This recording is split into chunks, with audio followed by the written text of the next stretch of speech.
Donc je voudrais revenir sur l'importance de cette fameuse question de la ligne stratégique du terrorisme que même ceux que l'on appelle les médias de la dissidence n'osent pas ou ne veulent pas franchir. C'est la ligne stratégique du terrorisme est une question qu'il est essentiel d'aborder pour pouvoir comprendre le pourquoi des événements dramatiques qui se déroulent actuellement en Palestine dans le cadre du conflit qui oppose le Hamas à Israël depuis le 7 octobre. Mais aussi pour comprendre toutes les répercussions possibles de ce conflit vers la France et l'Europe. Tout d'abord, il est absolument primordial de bien comprendre qu'il n'existe jamais de bon camp. Dans aucune des sales guerres que se mènent en permanence les mafias capitalistes. Pas plus dans le cadre du conflit israélo-palestinien qu'ailleurs d'ailleurs. Ensuite, il faut bien constater que dans le cadre du conflit israélo-palestinien, que dans cette boucherie des impostures israélo-palestiniennes, tout sonne faux, tout sonne totalement faux dans ce conflit. Il est censé opposer le Hamas à Israël. Ainsi, comment peut-on croire que le 7 octobre, le Hamas ait pu réussir avec autant de facilité à pénétrer et à perpétrer ce massacre de grande envergure sans qu'il ait eu à rencontrer la moindre réaction militaire d'Israël? Comment croire le Premier ministre israélien lorsque celui-ci a parlé d'attaques surprises, d'attaques qui étaient imprévisibles? Dans mon intervention du 21 octobre, je disais que toute activité est sous contrôle et sous infiltration, comme cela avait déjà été le cas par le passé, avec les groupes terroristes d'action directe en France durant les années 80 et les groupes terroristes des Brigades Rouges en Italie durant les années 70-80. Je disais aussi que si tous nos portables et messageries sont sur écoute, alors les Méras, les frères Kouachi et autres Koulibaly n'étaient pas seulement sur écoute, mais qu'ils étaient en pré-écoute et même en pré-écoute. Aujourd'hui, nous savons aussi, grâce à des documents révélés dans la presse par le lanceur d'alerte et fondateur de Wikileaks, Julian Assange, que même les portables des présidents Jacques Chirac, Nicolas Sarkozy et François Hollande avaient été mis sur écoute permanente par le service de renseignement américain, la NSA, entre 2006 et 2012. Je ne peux que vous encourager fortement à aller voir la page Wikipédia qui est consacrée aux révélations faites par l'ancien agent de la CIA et de la NSA, Edward Snowden, concernant le piratage des ordinateurs utilisant des connexions Internet sans fil, la surveillance d'Internet, des internautes, la surveillance en temps réel de la messagerie électronique et des téléphones mobiles.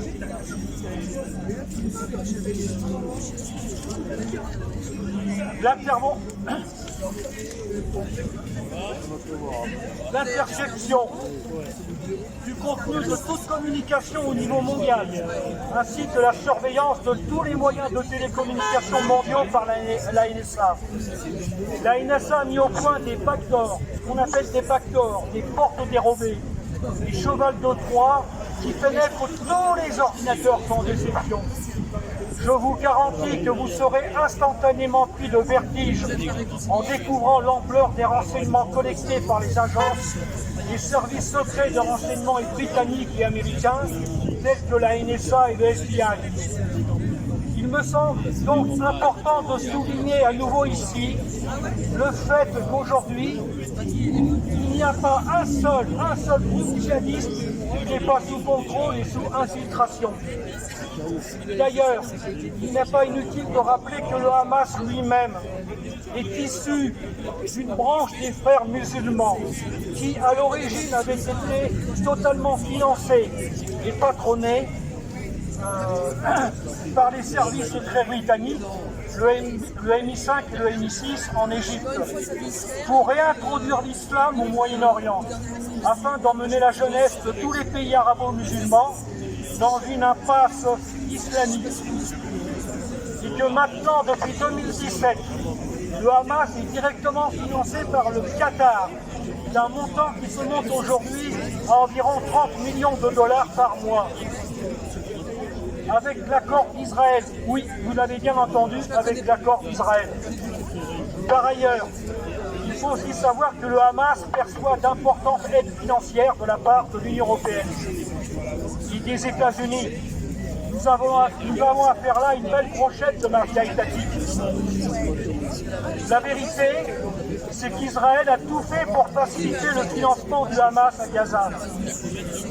C'est ainsi que le 10 octobre, le journal Politics.fr, qui sous le titre « Comment Israël a joué les apprentis sortis avec le Hamas », nous apprend que le grand quotidien de gauche israélien, Haaretz, a exprimé dans son édition du 9 octobre une intervention prononcée par Netanyahou en mars 2019 devant le groupe de son parti politique d'extrême droite, le Likoud, à l'Assemblée parlementaire israélienne de la Knesset, dans laquelle il dit ceci: quiconque veut empêcher l'établissement d'un État palestinien doit renforcer le soutien au Hamas et lui transférer de l'argent. C'est une partie de notre stratégie. Il y a donc lieu de s'interroger, alors que le Premier ministre israélien Benjamin Netanyahou promet à l'opinion publique israélienne d'éradiquer le Hamas. Aujourd'hui, certains voudraient convaincre que le Hamas, aussi islamiste soit-il, à l'opinion publique israélienne d'éradiquer le Hamas. Aujourd'hui, certains voudraient convaincre que le Hamas, aussi islamiste soit-il, n'est pas Daesh ou Al-Qaïda, et qu'il ne serait finalement qu'un mouvement nationaliste palestinien, une sorte de branche armée, une organisation politique de résistance palestinienne en quelque sorte. Ainsi, avec le Hamas, le conflit palestinien resterait un conflit territorial, dont l'enjeu n'est pas Gaza, qui vit pourtant l'enfer d'un blocus inhumain depuis 2007, mais la Cisjordanie et Jérusalem-Est. Or, tout cela est faux, totalement faux. En réalité, nous sommes dans le grand champ de manœuvre du chaos de l'indistinction. Là, où dans le cadre du mondialisme de la marchandise, triomphe le vaste bazar rétrograde et conflictuel des mafias étatiques qui s'opposent notamment avec d'un côté des gangs et bandes obscurantistes allant du Hezbollah ou Hamas, en passant par Al-Qaïda et Daesh, qui prétendent prôner l'instauration d'un grand califat. Et de l'autre, un autre gang marchand, celui d'une autre mafia étatique,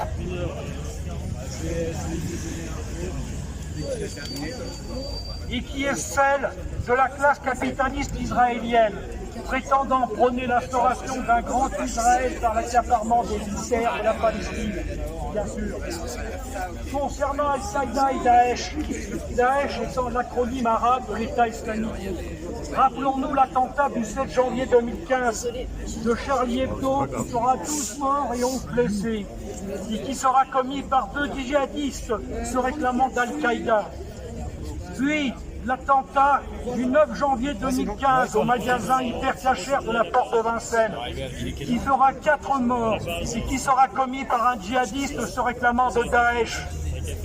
Et ce sera dans une solennelle communion consacrant l'union sacrée que l'on verra 4 jours plus tard l'ensemble des ministres et députés qui entonneront la Marseillaise à l'Assemblée nationale en hommage aux victimes des attentats. Ensuite, nous aurons encore des attentats du 13 novembre 2015 qui feront au total 131 morts, dont 90 morts rien qu'au Bataclan, ainsi que plus de 400 blessés, et qui seront commis par des djihadistes se réclamant eux aussi de Daesh.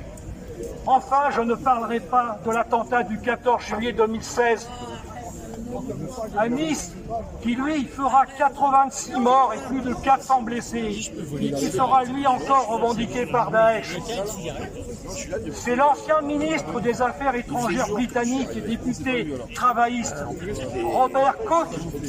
Robin Cook, qui affirmera en 2005 que l'organisation terroriste Al-Qaïda, avec Ben Laden à sa tête, a été produit, armé et entraîné par la CIA pendant les années 80 pour porter le djihad contre l'occupation russe en Afghanistan.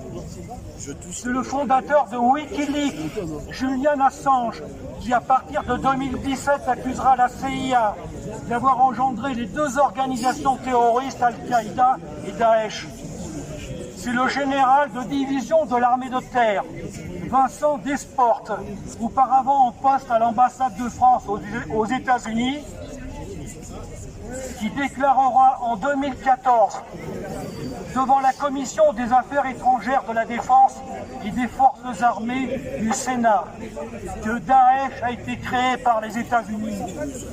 Déclaration qui causera du tort par la suite au général Desportes, à qui on lui reprochera d'en avoir trop dit devant le Sénat. Nous y voilà donc, oser révéler, oser affirmer que le djihadisme est une création de la CIA. Voilà donc quelle est cette fameuse ligne stratégique du terrorisme que même ceux que l'on appelle les médias de la dissidence n'osent pas ou ne veulent pas franchir. Ainsi, tout ce qui est vrai nous est présenté comme faux, et tout ce qui est faux nous est présenté comme vrai. La totalité est devenue la totalité du vrai est devenue la totalité du faux, et la totalité du faux est devenue la totalité du vrai. Ainsi, la vérité ne peut s'afficher qu'en négatif des apparences. Toute vérité officielle est par essence un mensonge étatique du capital. Il est essentiel de bien comprendre que le capital parle toujours à l'envers, toujours à l'envers. Ce fut le cas au lendemain des attentats du 13 novembre 2015, lorsque l'on entendra le ministre de l'Intérieur du gouvernement Valls, un certain Bernard Cazeneuve, dire qu'il faut l'union nationale pour lutter contre le terrorisme et les attentats. En lisant le discours à l'envers, il fallait en fait comprendre que le terrorisme et les attentats étaient nécessaires pour créer l'union nationale. Comment est-il possible qu'Israël n'ait absolument rien vu venir, alors qu'il possède un des plus redoutables services de renseignement au monde? Comment croire Israël quand celui-ci, qui est un des 9 États dans le monde à posséder l'arme nucléaire, qui a su démontrer sa capacité à mobiliser plus de 300 000 hommes au lendemain même de l'attaque terroriste d'envergure menée par le Hamas? À cela viennent s'ajouter contradictoirement les propos émis par nombre d'experts qui, avant le 7 octobre, affirmaient que pas même une souris pouvait traverser les lignes de défense mises en place par Israël. Et enfin, pourquoi cette si étonnante et soudaine apparition dans les eaux à proximité d'Israël du plus grand porte-avions nucléaire des États-Unis? Mais au-delà de toutes ces interrogations, il y a la réalité objective de l'histoire réelle.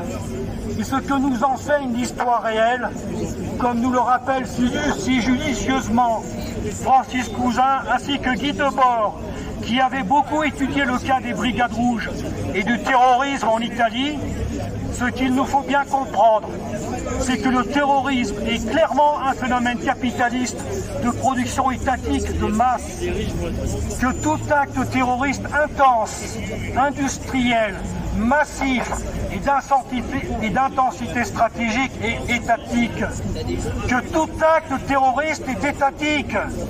Autrement dit, l'acte terroriste d'envergure que le Hamas a commis le 7 octobre dernier rentre effectivement lui-même dans ce même chaos généralisé de l'indistinction voulue par le gouvernement du spectacle mondial pour détruire tout le Moyen-Orient et pour que l'Europe soit elle-même une poudrière d'affrontements qui oppose sur un terrain sociétal les deux souches et immigrés. pour empêcher que les luttes s'unifient et se développent sur la base d'une lutte de classe radicale contre la marchandise et l'argent. Pour nous pousser à la guerre sociale ethnique et ainsi empêcher la guerre sociale de classe. Car l'avenir qui se profile est le suivant. Soit une guerre civile ethnique pour nous enfermer dans des ghettos de l'argent et de l'État, ou bien une guerre civile de classe pour nous émanciper contre l'argent et l'État. Étant donné que la lutte contre l'argent, c'est une lutte contre l'État, et que la lutte contre l'État, c'est une lutte contre l'argent. Car au-delà des rivalités impérialistes qui s'expriment actuellement autour des enjeux d'intérêt plus spécifiques que représente le Moyen-Orient en matière d'implantation financière, militaire et industrielle sur des marchés stratégiquement décisifs.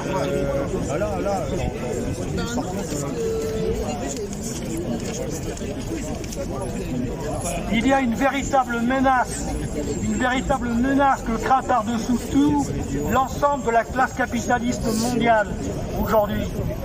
C'est celle d'un possible réveil du prolétariat communard d'Europe et de France, le réveil du fameux Gaulois réfractaire, car le capital sait pertinemment bien, et ce pour des raisons historiques, que la révolution mondiale du prolétariat qui conduira l'humanité à son émancipation partira d'abord et avant tout d'un retour de la lutte de classe en Europe, et donc en France et pas d'ailleurs.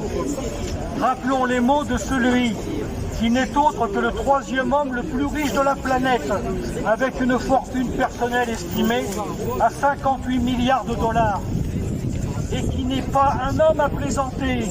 C'est Warren Buffett, qui prononcera sur la chaîne de télévision américaine CNN le 19 juin 2005, soit 3 ans avant la tragique crise des subprimes, des mots qui sonnaient comme une provocation,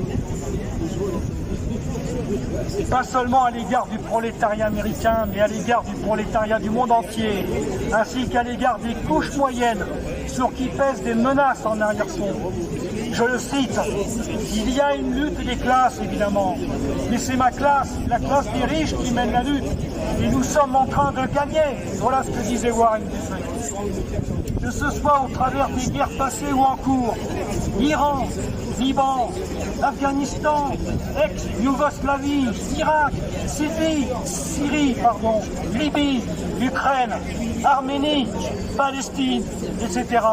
Que ce soit au travers du déplacement massif des populations du Sud vers l'Europe, dans un chaos migratoire organisé de manière industrielle et officiellement piloté aujourd'hui par l'ONU depuis la signature du pacte de Marrakech, qui a été signé notamment par la France le 10 décembre 2018, en plein mouvement des Gilets jaunes. On a aussi maintenant le terrorisme qui participe lui-même pleinement à la restructuration du capital dans son chaos universel. Ce qu'il faut comprendre, c'est qu'aujourd'hui, les filières djihadistes sont les filières djihadistes du gouvernement du spectacle mondial. Ce sont les filières djihadistes de la CIA du spectacle mondial. Soyons assurés que la CIA continuera dans l'avenir de dépenser des milliards de dollars afin que dans tous les pays arabo-musulmans, la jeunesse soit emmenée dans quelque chose qui serait manipulable. Aujourd'hui, le capital qui est entré dans sa crise terminale n'a aucune issue. Il n'a aucune issue autre que celle d'amplifier toujours plus le chaos généralisé de l'indistinction. Par le chaos industriel et agraire, par le chaos financier et bancaire, par le chaos monétaire, par le chaos sanitaire, par le chaos migratoire, par le chaos des guerres sans fin, et enfin par le chaos terroriste. Je conclurai donc avec ces mots. Abat tous les gangs marchands que sont les mafias étatiques de la planète marchandise et du spectacle mondial de la pourriture argent.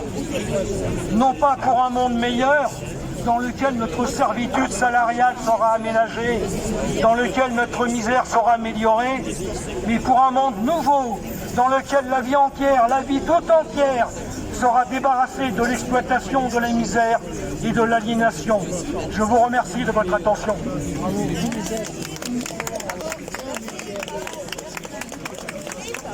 Tu m'attends pour y aller? Ouais.